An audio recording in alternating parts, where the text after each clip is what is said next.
ఎటు చూసినా కన్నీటి సుడులే, గుండెల్ని పిండేసే రోదనలే, తవ్వే కొద్దీ మృతదేహాలు. కొన ఊపిరితో బయటపడుతున్నారు ఎందరో మృత్యుంజయులు.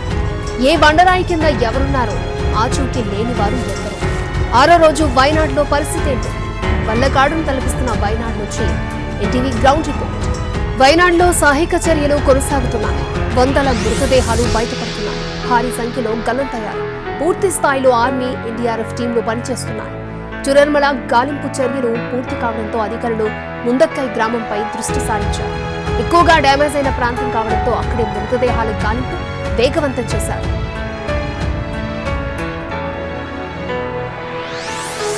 ప్రకృతి కోపానికి బలైన వయనాడుకు అండగా నిలుస్తున్నారు ఆ రాష్ట్ర ప్రజలు. నిరాశలను ఆకలి తీర్చడానికి ముందుకొచ్చారు. బియ్యం, కూరగాయలు, బట్టలు ఇలా అన్ని రకాలుగా సాయం చేస్తున్నారు. కర్ణాటక, తమిళనాడు నుంచి కూడా నిత్యావసరాలు వచ్చాయి. వయనాడులో ఎడతెరపలేని వర్షాలకు సహాయక చర్యలకు ఆటంకం కలిగిస్తుంది. రెస్క్యూ ఆపరేషన్లు సాయంత్రం 4 లోపు ముగించాల్సి వస్తోంది. చలియార్ నది సమీపంలో డ్రోన్ ద్వారా గాలింపు చర్యలు కొనసాగుతున్నాయి. రాడార్ డ్రోన్లకు భూమిలోని 30 మీటర్ల అడుగు లోతున ఉన్నవారిని కూడా గుర్తించగలిగే సామర్థ్యం ఉంది.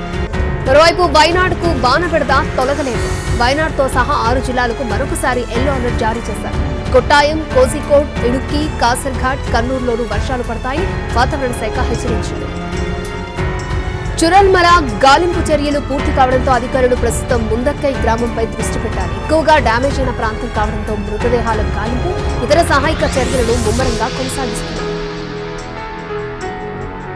ప్రాంతంలో పూర్తి స్థాయిలో సహాయక చర్యలు ముగిశాయి. ఇప్పటికే భూమిలో ఉన్నటువంటి మృతదేహాలన్నింటినీ కూడా బయటకు వెలికి తీసి వాటన్నింటినీ కూడా ఏదైతే గవర్నమెంట్ ప్రభుత్వ ఆసుపత్రికి కూడా తరలించారు. అయితే ప్రధానంగా ఎక్కువగా నష్టపోయినటువంటి ముండక్కై ఈ గ్రామానికి ప్రస్తుతం సహాయ చర్యలు అనేది జోరుగా కొనసాగుతుంది. అయితే మొన్నటి వరకు కూడా అక్కడ వరకు కూడా ఎవరూ వెళ్ళలేకపోయారు. అయితే ఈ నేపథ్యంలోనే పూర్తి స్థాయిలో బ్రిడ్జ్ పనులు పూర్తయిన తర్వాత అక్కడ సహాయక చర్యలు అనేది పెద్ద ఎత్తున జరుగుతుంది. మొత్తం పెద్ద ఎత్తున దాదాపు 2000 మందికి పైగా కూడా ఇటు ఇండియన్ ఆర్మీతో పాటు ఇతర ఎన్డీఆర్ఎఫ్ టీం, రెస్క్యూ టీమ్స్ అన్ని కూడా పనిచేస్తుంటే వారికి తోడు ప్రస్తుతం ఏదైతే కేరళ యువత కూడా పెద్ద ఎత్తున వాలంటరీగా స్వచ్ఛందంగా వారి సేవలను కూడా వాడుకుంటుంది. ముఖ్యంగా ముండక్కై గ్రామంలోనే అక్కడ ఉన్నటువంటి పరిస్థితులు కావచ్చు, అక్కడ ఏర్పడినటువంటి నష్టం కావచ్చు, వాటన్నిటిని కూడా పూర్తి స్థాయిలో బయటకు వెలికి తీయడానికి కావచ్చు, అక్కడ ఉన్నటువంటి మట్టి దిబ్బలను, చెట్లను, ఇతరత్ర చెత్త కావచ్చు, ఇల్లు ధ్వంసమైనటువంటి వాటిని కావచ్చు, వాటన్నిటిని కూడా తొలగించడానికి ఈ యొక్క కేరళ యువతను కూడా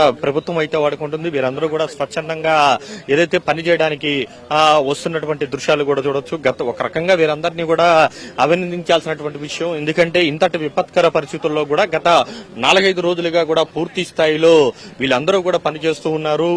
ఎక్కడికక్కడే వారికి తోచిన విధంగా కూడా సహాయ సహకారాలు అందిస్తున్నారు. కానీ ఇప్పుడు మరొక అడుగు ముందుకేశారు. ఏదైతే నష్టపోయినటువంటి గ్రామానికి స్వయంగా వీళ్ళందరూ కూడా వెళ్తున్నటువంటి పరిస్థితి ఒకరు కాదు, ఇద్దరు కాదు, మొత్తం కూడా దాదాపు 2000 మందికి పైగా కూడా ఈ రోజు ఒక్కరోజే ఓన్లీ వాలంటీర్లు మాత్రమే వెళ్తున్నారంటే ఏ విధంగా పరిస్థితి ఉందనేది కూడా మనం అర్థం చేసుకోవచ్చు. సో ఈ రకంగా అందరూ కలిసి పూర్తి స్థాయిలో సమిష్టిగా పనిచేసి ముండక్కై గ్రామంలో ఉన్నటువంటి పరిస్థితిని తిరిగి సాధారణ పరిస్థితికి తీసుకొచ్చేటువంటి ప్రయత్నాలు అయితే చేస్తున్నారు. ఇంక చెప్పాలంటే ఇంకా అక్కడ ముండక్కై గ్రామంలో ఏమీ కూడా లేదు. మొత్తం కూడా పూర్తిగా ఈ యొక్క కొండరాళ్లు తుడిచిపెట్టుకుని పోయాయి. ఇక్కడ కేవలం అక్కడ మిగిలింది 430 ఇళ్లులు ఉంటే కేవలం మిగిలింది మాత్రం 10 ఇళ్లులే. మిగతా 420 ఇళ్లు పూర్తిగా ధ్వంసమైపోయి బండరాళ్ల దెబ్బకు వాళ్ళ జీవితాలన్నీ కూడా పూర్తిగా నలిగిపోయినటువంటి పరిస్థితి. ఈ నేపథ్యంలో ఉన్నటువంటి డ్యామేజ్ ని పూర్తి స్థాయిలో తొలగించడానికి, ఇతరత్ర సహాయ చర్యలు చేయడానికి, మృతదేహాలను గుర్తించడానికి ఈ యొక్క వాలంటీర్లందరూ కూడా స్వచ్ఛందంగా వచ్చి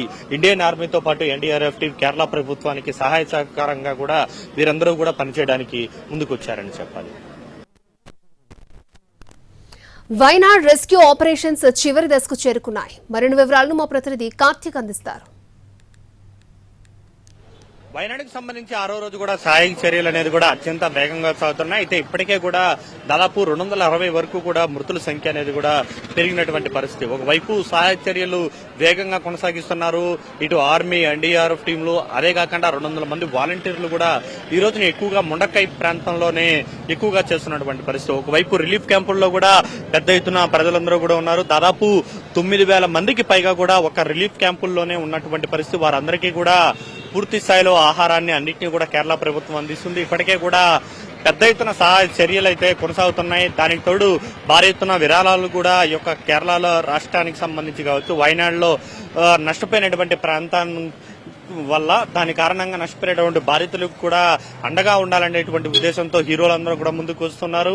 ఏదైతే మోహన్ లాల్ దాదాపు 3 కోట్ల రూపాయలను ప్రకటించినటువంటి పరిస్థితి, తెలుగు హీరో అల్లు అర్జున్ ఏకంగా 25 లక్షల రూపాయలు ప్రకటించారు. ఇలా చాలా మంది హీరోలు ప్రముఖులందరూ కూడా ముందుకు వచ్చి కేరళ రాష్ట్రానికి అండగా నిలబడడానికి కూడా వారి వంతు సహాయాన్ని అయితే అందిస్తున్నారని చెప్పుకోవచ్చు. మరొక వైపు ఇప్పటి వరకు కూడా థర్మల్ స్కానర్ ద్వారా పూర్తి స్థాయిలో ఏదైతే ఎక్కడైతే ఎఫెక్టివ్ గా ఉన్నటువంటి ప్రాంతాల్లో ముండక్కై కావచ్చు, అద్దమల్ల లాంటి ప్రాంతాల్లో పూర్తి స్థాయిలో తనిఖీలు చేస్తున్నప్పటికీ కూడా ఇప్పటివరకు కూడా థర్మల్ స్కానర్ ద్వారా ఎలాంటి ఫలితం అనేది కూడా రాలేదని చెప్పాలి. కేవలం రాడార్ల వల్ల అయితే ఫలితం దక్కుతోంది.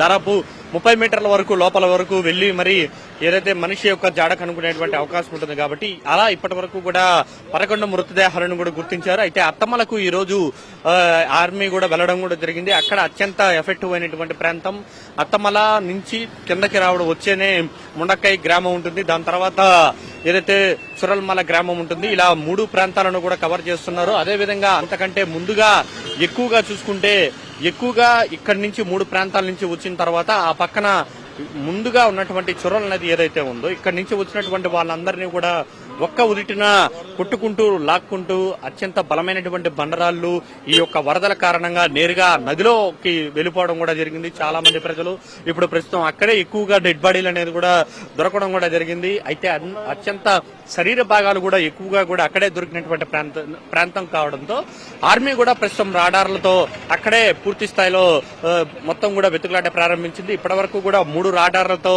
ఇండియన్ ఆర్మీ అక్కడ ఏదైతే పనులు కొనసాగిస్తుంది. మరొక వైపు చురల్మల ముండక్కై ప్రాంతంలో దాదాపు 1 టన్ను మేర కూడా భూమి పైన ఇసుక అనేది కూడా ఎక్కువగా పేరుకుపోయింది. దాదాపు 6 అడుగులు 7 అడుగులు వరకు కూడా ఇసుక అనేది కూడా పెద్ద ఎత్తున ఆ యొక్క బురద కారణంగా ఉంది అని చెప్పి ఇప్పుడే అధికారులు అంచనా రావడం కూడా జరిగింది. దాని కింద కొద్దిమంది మనుషులు ఉన్నారనేటువంటి ఉద్దేశంతోనే ఈ రాడార్ల ద్వారా గుర్తించేటువంటి ప్రక్రియ అయితే కొనసాగుతుంది. ఇలాగా దాదాపు 6 రోజులు గడుస్తున్నప్పటికీ కూడా ఇదే రకమైనటువంటి పరిస్థితి. ఇక హోప్ వదులుకునేశారు. కేవలం చనిపోయినటువంటి వాళ్ళు ఎవరైతే ఉన్నారో వారందరినీ కూడా రెస్క్యూ ఏదైతే వాళ్ళందరినీ కూడా తీసుకుని వారి కుటుంబ సభ్యులకు అప్పగించాలనేటువంటి ఉద్దేశంతోనే ప్రస్తుతం కేరళ ప్రభుత్వం ఉంది అని చెప్పాలి.